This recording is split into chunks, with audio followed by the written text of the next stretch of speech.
اسی طرح یہ بے غیرت رضوان شمسی اپنی بہن بیٹی کو داؤں پہ لگا کر کے ان کو لائے اعتبار ثابت کرنے کی کوشش کر رہا ہے کہ یہ آڈیو ڈالو، میری بہن بیٹیاں بدنام ہوں گی، لوگ گالی سنیں گے، یہ سنیں گے کہ میری بہن بیٹی کو گالی دیا جا رہا ہے، یہ مجھے منظور ہے، لیکن اس کو ایسا داغدار کر دو کہ کوئی اس کی بات نہ مانے، اور جب اس کی بات نہیں مانے گا پھر ہم اپنا کام کریں گے، صلح کلیت کو پھیلائیں گے۔ کیا اتنی سی بات آپ کی سمجھ میں نہیں آ رہی؟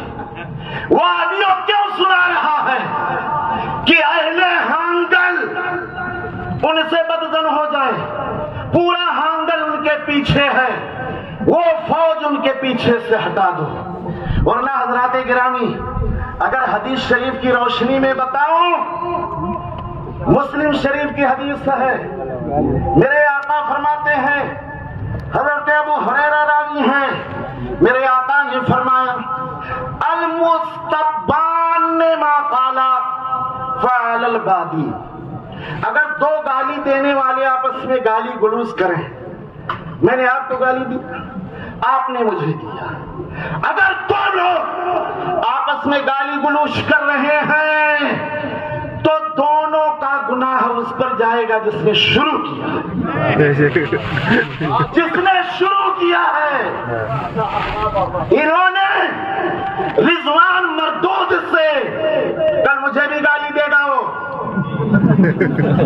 رضوان مردود کو گالی دیا، آپ نے ان کی گالیاں تو سنی، مگر یہ آپ نے نہیں سنا کہ پہل اسی نے کیا تھا، پہلے اسی نے کہا تھا کہ کیا آپ علامہ کے موت سے پیدا ہوئے ہو، اب انہوں نے جو گالیاں دی، جاؤ نبی سے پوچھو اپنے کہ یا رسول اللہ کیا ان کی گالیوں کا وہ بھی ذمہ دار ہے یا نہیں؟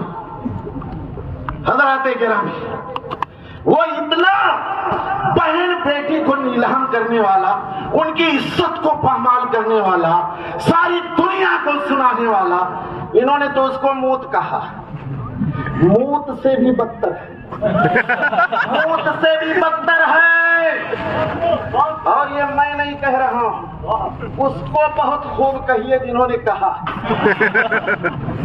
سورہ حجرات وَإِن طَائِفَتَانِ مِنَ الْمُؤْمِنِينَ اقْتَتَلُوا، ہمارے کرم فرم حضرت علامہ و مولانا مفتی یعقوب صاحب دلہ، ہمارے آقا صلی اللہ علیہ وآلہ وسلم، علماء جانتے ہوں گے، ایک دراز گوش اونٹنی پہ بیٹھ کے تشریف لے جا رہے ہیں، آقا اپنے اونٹنی پہ بیٹھ کے تشریف لے جا رہے ہیں، انصار کی جماعت بیٹھی ہے، میرے آقا جاتے جاتے وہاں رک گئے، خیر خیریت معلوم کیا، اسی بیچ میں آقا کی اونٹنی نے پیشاب کر دیا، آقا کی اونٹنی نے پیشاب کر دیا، اور جب آقا کی اونٹنی نے پیشاب کیا تو کوئی انصار، کوئی صحابی کچھ نہیں بولا۔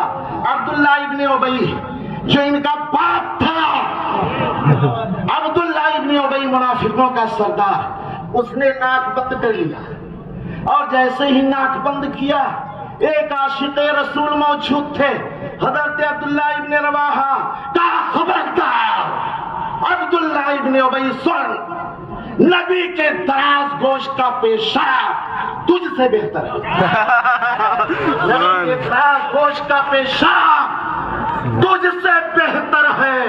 علامہ کو گالی دینے والا، ایک سچے عاشق رسول کو لعن طعن کرنے والا، ایک ولی اکمل کی شان میں گستاخی کرنے والا، نعرہ تکبیر، نعرہ رسالت، فیضان حضور محدث کبیر، فیضان تاج الشریعہ، سبحان اللہ۔ اور ایک وہاں پر جعلی مفتی نیپال میں بیٹھ کر کے 50,000 کا فتویٰ دیتا، 50,000 کا، میں نے اس میں بہت ساری باتیں کرنی تھی، لیکن ایک آخری بات کہتا ہے، مفتی خلیل صاحب علماء کی شان میں گستاخی کیے، علماء کی شان میں گستاخی کرنا کفر ہے، لہذا یہ کافر ہے۔